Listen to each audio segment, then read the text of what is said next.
Last month, I took a look at the very best games the PS5 has to offer.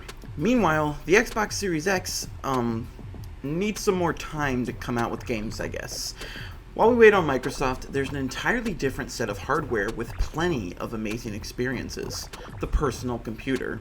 So, let's talk about the ones you should check out. This list was compiled after plenty of time, energy, and thought, and represents what I believe to be the very best that modern PCs have to offer. Trust me, this list was absurdly hard to whittle down to 25, and even harder to pick the order. Before we begin, I'd like to clarify that this is a list of modern PC games, meaning they have to be released within the last 10 years, specifically between March 1st, 2011 to present. Also, I have included DLCs and otherwise comparable separate experiences on this list, because there are some out on PC that are just so good that it would be a shame if I did not give them a spotlight. If you have a problem with that, man, that sucks, but it's my list. So, without further ado, here are my picks for the 25 best modern PC games. Ori and the Blind Forest was one of the shining examples of how to make a Metroidvania game, and was a surprise hit of 2015. 5 years later, and Will o' the Wisps has come to one-up its predecessor in practically every way. The combat has been completely overhauled, giving it an action RPG-like feel, while also ramping up the looks on an already stunning IP. The world also features a surprising amount of NPCs, something the Lonely First game had a noticeable lack of. You form alliances all over the island of Newen in an attempt to reunite with your loved ones, and it makes for another truly heartwarming experience. And of course, the platforming is rock solid as ever, all in all creating a wonderful experience that simply must be played. It's difficult to summarize what makes Undertale so unique and incredible, mainly because doing so would spoil the experience for those who haven't played. So I'm just going to tell you that you need to play it. For those that fell in love with old school RPGs, this game completely turns them over on their head and subverts every instinct you have about a role-playing game. The writing is absolutely brilliant, the gameplay is phenomenally well done, and it's truly a one-of-a-kind creation. Beat Saber is a VR game that shot VR into the mainstream, let's be honest. While there are plenty of virtual reality experiences that are worth playing, no game captured the eyes of so many quite like Beat Saber. Save for one that we may or may not be visiting later. It's the guitar hero of the virtual landscape, and the way in which you can feel like an absolute badass slicing and vibing to some of the best sounding beats I've ever heard is an absolute delight. I've had some of the most fun I've ever experienced in VR playing this game, and if you've managed to snag a headset, I cannot recommend this title enough. Persona 4 Golden on PC is a port of an enhanced port of a game from 2008 on the PS2. So while it may not be a modern game per se, it is a modern PC game, and it is absolutely spectacular. In this day and age, many people are comparing it to its sequel, Persona 5. While the latter may have the spotlight now, the story of Persona 4 may just have the best storyline of any Persona game ever made. It's all about introspection, and the way in which you get to know and love every primary character in the game goes beyond many JRPGs, and that's saying something, as JRPGs are known for their character development. Persona 4 is one of the best JRPGs ever made, and it's best played on PC. Never thought I'd say that about a Persona game. Crusader Kings 2 is one of the best strategy games of the modern PC era, but it's not on this list. The Old Gods is the expansion that solidified the experience and made it so fun to play, and for that reason, it's taken its rightful spot here. This was the game's first introduction of pagans, a type of playable ruler unlike anything thus far. Their crusades were heavily influenced by their unique takes on religion, and therefore inspired new ways to play. Each expansion of Crusader Kings 2 also introduced new patches that further perfected the overall game experience, and it was with the Old Gods this strategy game finally felt whole, making further DLC only adding to the fun. Oops, Crusader Kings is on this list twice. What can I say? Paradox knows what they're doing. But let's be fair, Crusader Kings 2 wasn't amazing at launch. The third installment, however, has taken all of their past missteps and chucked them out the window. The world is much more massive than the last game, allowing for hundreds more hours of playtime, one that fans of strategy games will happily provide. The systems are also extremely complex, but the game does a wonderful job of welcoming newcomers to the game and teaching you how to navigate its spiderweb of mechanics. There's also a huge leap in graphics due to the 8-year difference between games and the attention to detail in their UI design.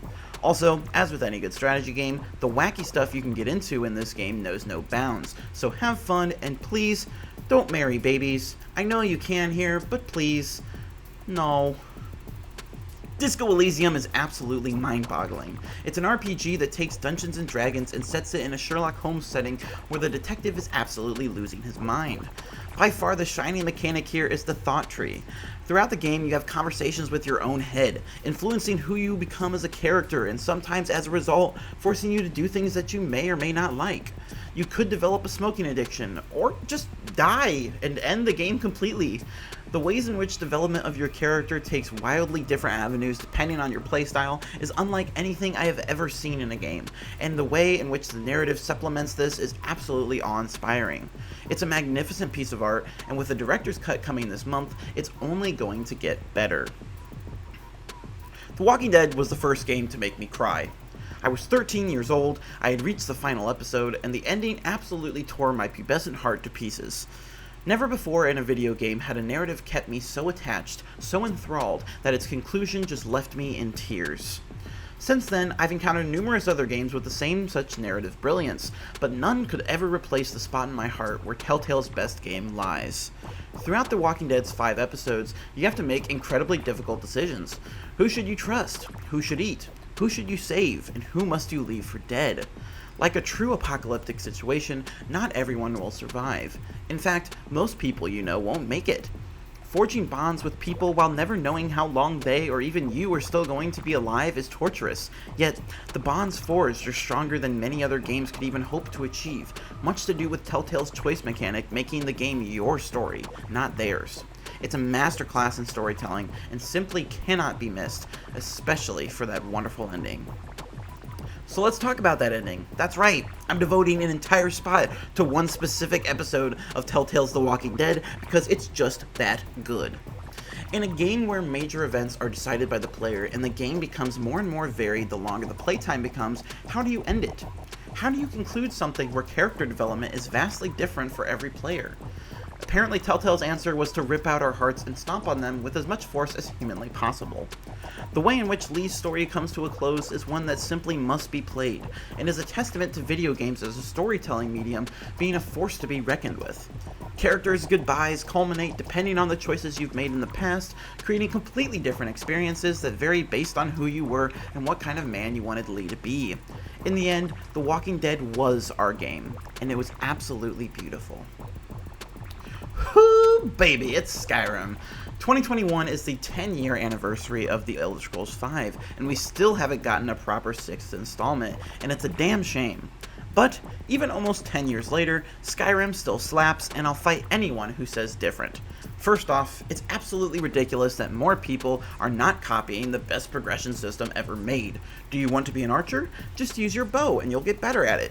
Do you want to be an axe-wielding maniac? Use your axes as much as possible and you'll be well on your way. Do you want to be a mage? Just use magic all the time and you will become a mage. Upgrades unlocked via usage is the best progression system you could ever create. That's it. I will not take any rebuttals because none are remotely true. Perfect progression aside, Skyrim is an absolutely amazing open world with plenty of amazing characters peppered throughout, hundreds of hours worth of content to dig through, and a masterclass at pretty much everything it does. Bethesda, please give us Elder Scrolls 6 soon. Arkham City was one of the first video games I ever played that wasn't Mario or some licensed game my mom bought me. I was 12 years old and I loved it so much that I made a YouTube video filming my PC screen with my sister's camera on a channel that I no longer have access to, and I forbid any of you from watching because it's still up and my voice is a solid 67 octaves higher than it is now. But my embarrassing internet history aside, Arkham City is the best superhero game ever made. I'm gonna throw that out there with no hesitation. It's an action-adventure game that has better storytelling mechanics than most RPGs. Like, how do you even do that?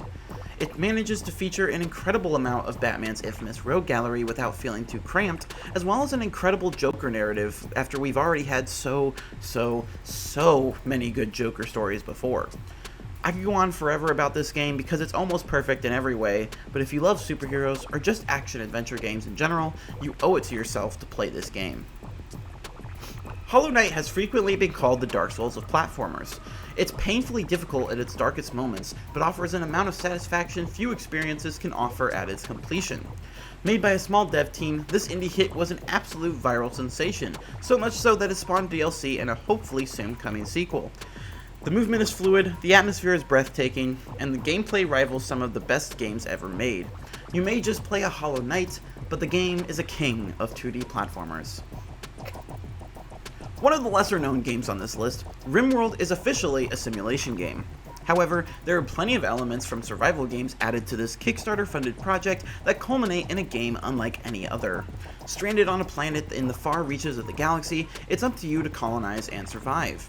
Everything is procedurally generated with a top-down perspective, so while it may seem like some sort of sci-fi SimCity, it's much more complex than that.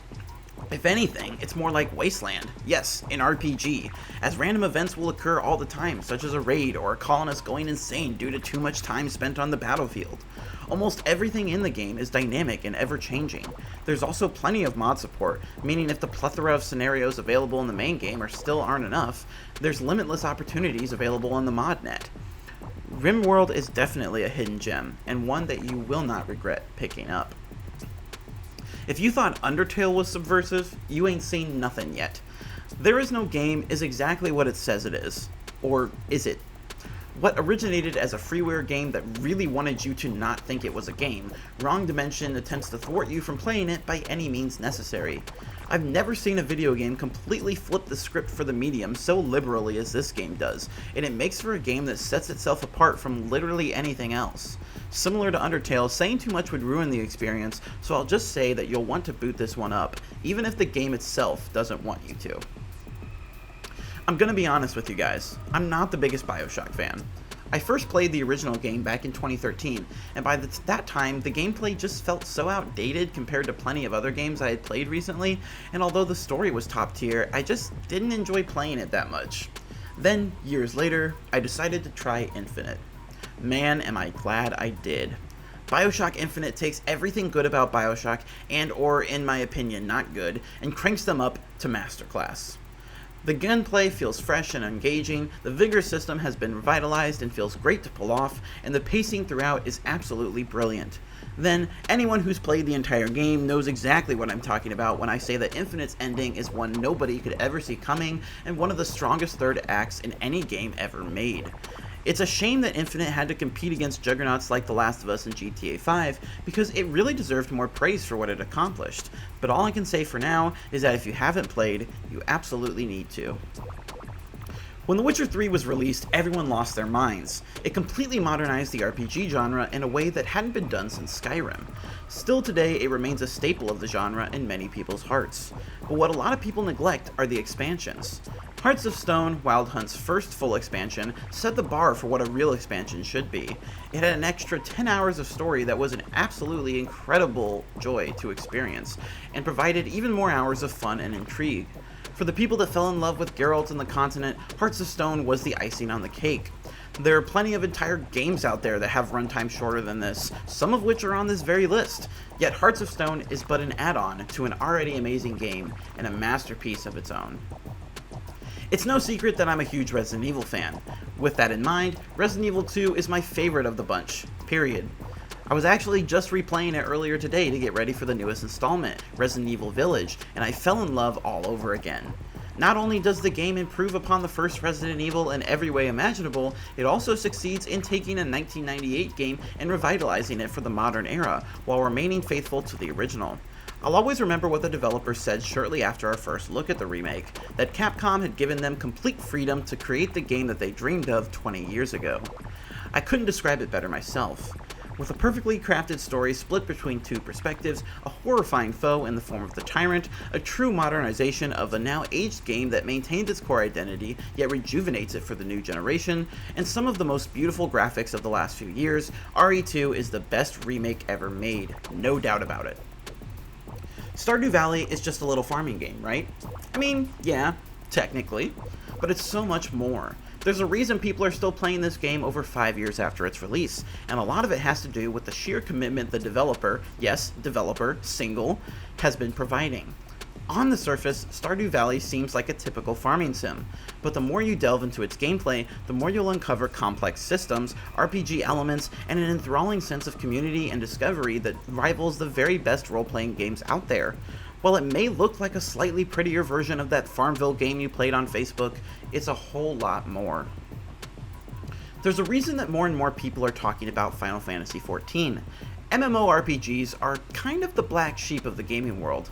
Not to say they aren't good, the opposite in fact, but they require a lot of commitment that a lot of people don't have. One of the devs for Final Fantasy XIV explained it best when they said to consider them like TV shows, with each expansion being a new season. Well, Shadowbringers is the best video game TV show season ever made. Final Fantasy's current MMORPG came a long way over the last 10 years, including a complete shutdown and relaunch, but every step Square Enix has taken has made the game better and better, to the point that it is now one of the best games ever made in the genre. Shadowbringers played a big role in this, taking the game to new heights and drawing in the largest player base the game has seen to date. Combining Final Fantasy's amazing stories with the MMORPG genre, Final Fantasy XIV is an incredible, lengthy tale that every PC player should experience. Plus, the next season is dropping this fall. The other VR game on this list, Half-Life Alyx, continues to show that Valve just cannot miss.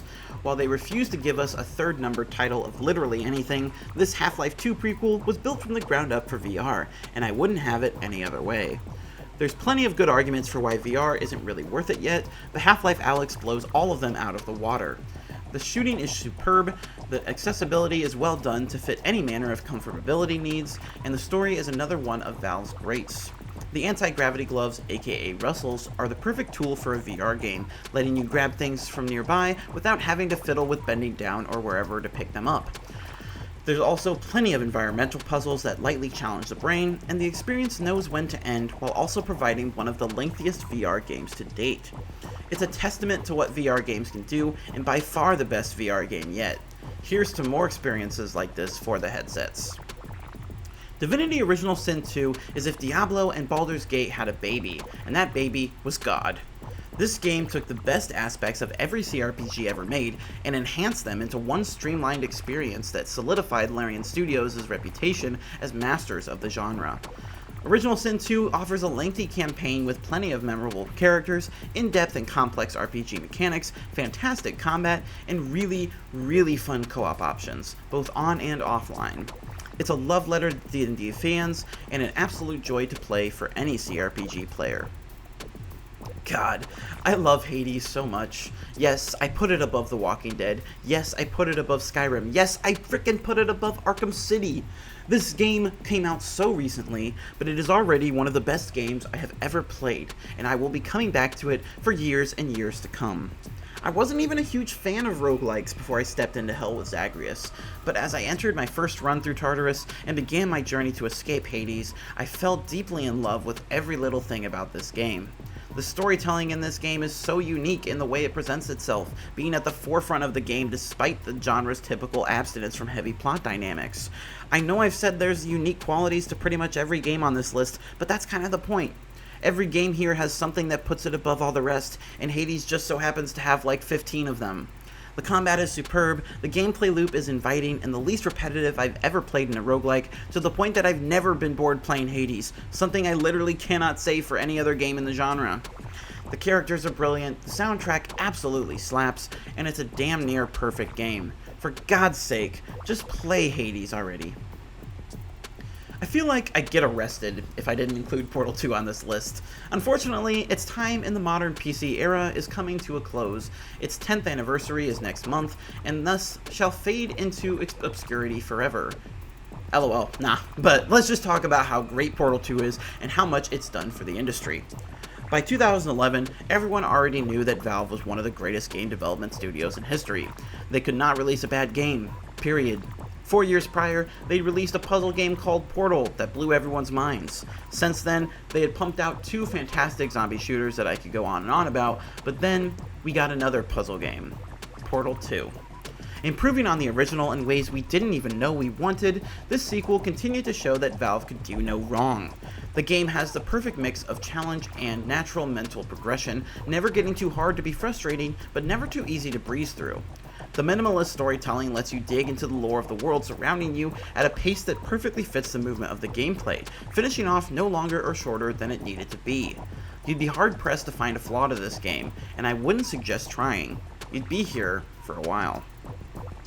Remember how I just said Hearts of Stone set the bar for what expansions should be? You know, that might still be true, because frankly, Blood and Wine is too good for us. This might be the one and only time that I say an expansion should have been a full game and should have cost more money. The expansion had 30 hours of content, an entire new region to explore, and a story that rivaled that of the main game itself. The expansion has more value than half the games on this list. All games that I love with my whole heart. That is saying something. If the story had a little bit more to do with the primary narrative of the main game, I'd just call this Witcher 4. Even so, that's basically what this is. Everything is turned up the notch, there's new mechanics, and it's a jaw-droppingly beautiful game. CD Projekt Red took everything they learned from Wild Hunt and directed it into this expansion, and it's a complete delight. Experiencing Blood and Wine for the first time is one of the best moments a gamer could ever experience, and to be honest, I'm jealous if you haven't had it yet. But you should. My best friend was the only person I told that I was making this project. At the time, I said, I already know The Witcher 3 is going to be number 1, I just gotta figure out the rest. What can I say, folks? I'm a man of my word.